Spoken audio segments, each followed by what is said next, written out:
ഇന്ന് നമുക്കൊരു പപ്പായ ഫ്രൈ തയ്യാറാക്കാം. ഒരു പാനിലേക്ക് ക്ലീൻ ചെയ്തെടുത്ത പപ്പായ ഉരുളൻകിഴങ്ങ് കട്ട് ചെയ്യുന്ന വിധത്തിൽ നീളത്തിൽ മുറിച്ച് പാനിലേക്ക് ഇടാം.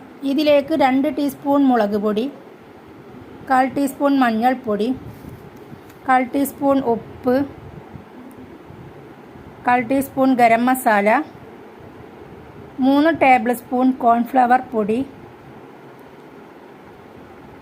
2 ടേബിൾ സ്പൂൺ വിനാഗിരിയും ചേർത്ത് നമുക്കൊന്ന് മിക്സ് ചെയ്ത് കൈവച്ച് കുഴച്ച് നമുക്കൊരു 10 മിനിറ്റ് അടച്ചു വെക്കാം.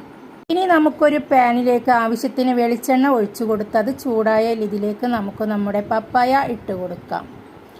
പപ്പായയുടെ ഒരു ഭാഗം മൊരിഞ്ഞ് വന്നാൽ നമുക്കിതൊന്ന് മറിച്ചിട്ട് കൊടുക്കാം. ഇനി നമുക്കിത് കോരി മാറ്റി ഒരു സെർവിങ് പ്ലേറ്റിലേക്ക് മാറ്റാം. കോളിഫ്ലവറിനെ തോൽപ്പിക്കും നമ്മുടെ പപ്പായ ഫ്രൈ. നിങ്ങൾ ട്രൈ ചെയ്യൂ.